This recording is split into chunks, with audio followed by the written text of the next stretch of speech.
बड़े अच्छे लगते हैं ये पत्ते, ये पेड़, हवा और ड्रीम्स। हाय माय मंचकिंस, मुझे पेड़ पौधे हवा सब कुछ अच्छा लगता है और सबसे ज्यादा अच्छे लगते हो आप, क्योंकि आप बहुत हार्ड वर्किंग हो, you are very sincere and you are very very cute. आप इतने वेल मैनेज्ड हो, आप अपनी पढ़ाई को मैनेज करते हो और साथ में मैनेज करते हो वो सारी इंफॉर्मेशन जो आपको मिलती है दिप्स ब्रॉडकास्टिंग से।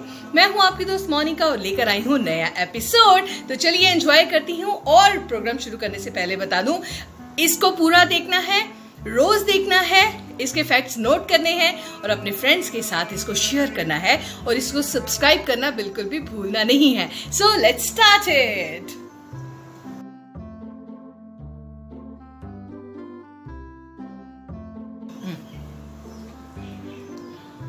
माय डियर चिल्ड्रन, आपको पता है कि गायोथॉन एक ऐसा गांव है जहां पर आपके लिए कंपल्सरी है चलना। चलो चलो चलो, वॉक वॉक वॉक, चलो चलो चलो। वहां के लोग बहुत हेल्दी और फिट रहते हैं, मगर ये कोई वैसे पैशन नहीं है, बाय चॉइस नहीं है। एक्चुअली ग्यानोथॉन जो विलेज है वहां पर सड़कें नहीं हैं। अगर आपको आना जाना है कहीं पे तो या तो आप पैदल चल के जाएंगे, यहाँ वहां पर पानी की कैनाल्स बनी हुई हैं, छोटी छोटी सी नदियां बनी हुई हैं, वहां पर आपकी बोट्स चलती हैं और आपको वहां से जाना होता है। और वहां पर लोग देखने आते हैं, घूमने आते हैं और लोग बहुत फिट एंड हेल्दी हैं, क्योंकि ज्यादा चलते हैं, मोटे नहीं होते हैं और हेल्दी एंड फिट रहते हैं। काश सारी दुनिया ऐसी होती और हम सब फिट होते, है ना।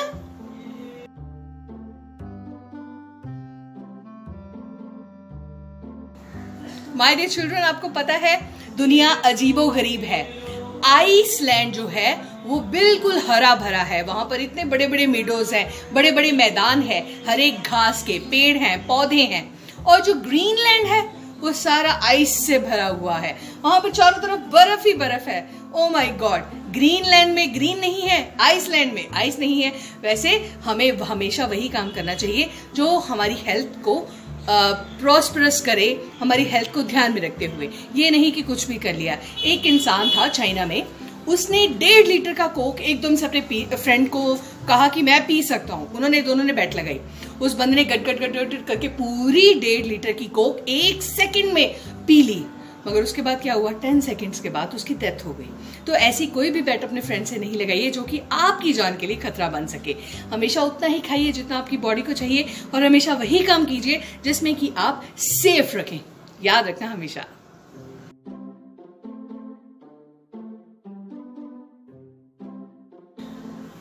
माय डियर चिल्ड्रन, आपको बताती हूँ कनाडा के एक विलेज के बारे में। उसका नाम है स्नैग। ये यूकॉन में है और इसका टेम्परेचर सर्दियों में चला जाता है -63.9 डिग्री सेल्सियस तक। और कमाल की बात पता क्या है, वहां पे इतनी बर्फ होती है और अजीब किस्म की बर्फ होती है।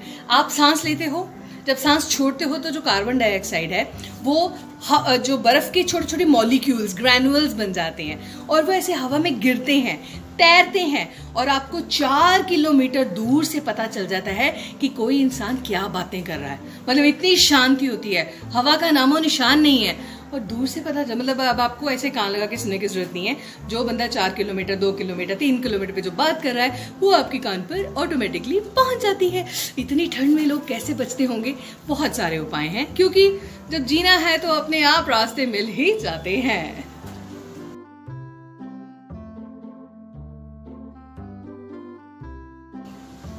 जब चिप्स कंपनी ने 20 के बजाय 30 के चिप्स के पैकेट बनाने शुरू कर दिए तो मुझे हैरानी होती थी, इतने बड़े बड़े। और अब तो 40 और 50 रुपीज के पैकेज आ गए, इतने बड़े बड़े। उनको देख के हम कहते हैं हाँ ऐसे। आपको पता है दुनिया का सबसे जो महंगा बर्गर है, मैंने आपको बताया था लंदन में मिलता है, उसकी कीमत 75,000 है। मगर आज आपको बताती हूँ एल्मस कैवियर। ये ना एक स्पेशल फिश होती है, उसके एग्स होते हैं। ये एल्मस कैवियर लंदन के कैवियर होटल्स में, कैवियर रेस्टोरेंट्स में आपको मिल जाता है और इसका एक स्पून तकरीबन 95,000 रुपीज का होता है। ये इतना महंगा क्यों होता है? क्योंकि जो कैवियर्स के एग होते हैं वो इतने अच्छे होते हैं हमारी बॉडी के लिए, और अगर डॉक्टर कहते हैं कि आप रूटीन में इनको खाते हो तो आपकी बॉडी की 95% जो डिजीजेज हैं वो चली जाती हैं और आप फिट हो जाते हो। इसलिए लोगों जिनके पास पैसा होता है वो इसको खाने की होड़ में लगे रहते हैं। मगर ये तो चलो एक स्टंट है, मतलब हाईलाइट कर दिया इस चीज़ को। वैसे अगर आप रूटीन में फ्रूट्स, वेजिटेबल्स खाते हैं, दालें खाते हैं, तो भी आपकी बॉडी रहती है हेल्दी, एंड एक्सरसाइज करते हैं तो ये तो सोने पे सुहागा है ना? तो अपना टाइम निकाल कर बीच बीच में एक्सरसाइज करते रहा कीजिए।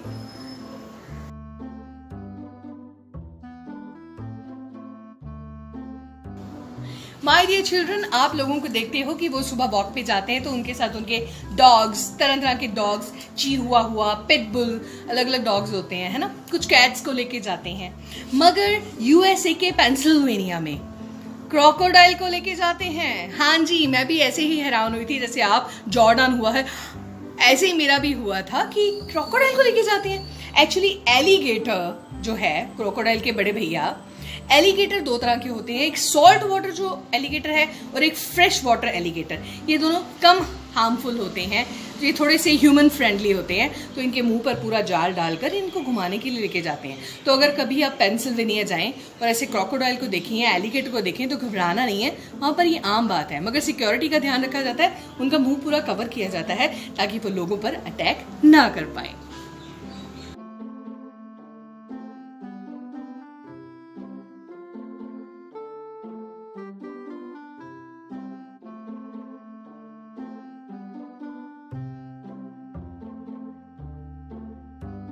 माय डियर चिल्ड्रन, मैंने आपको बताया है कि खेलिए कूदिए, आप हो जाएंगे नवाब एंड हेल्दी एंड वेल्दी। आपको पता है जर्मनी में एक गेम खेली जाती है जिसको कहा जाता है हेडी, जिसमें कि हेड से बॉल मारी जाती है और पूरा ये टेबल टेनिस की तरह खेला जाता है। मगर इसमें सिर्फ टेनिस रैकेट्स नहीं यूज किए जाते, या यहाँ पे हाथ नहीं यूज किया जाता, यहाँ पे सर यूज किया जाता है। सर से बॉल मारी जाती है, फिर फेंकी जाती है, फिर मारी जाती है, फिर फेंकी जाती है। इसको कहा जाता है हेडी। मगर इसकी बॉल थोड़ी सॉफ्ट होती है ताकि हमारे हेड को कोई इंजरी ना पहुंच सके। तो इतनी सारी इंफॉर्मेशन के बाद अब आप अपनी पढ़ाई कीजिए, अपने टाइम टेबल को फॉलो कीजिए और मेरा इंतजार कीजिए। कल फिर आऊंगी लेकर ढेर सारी इंफॉर्मेशन। तब तक hasta la vista, bye, take care। It's broadcast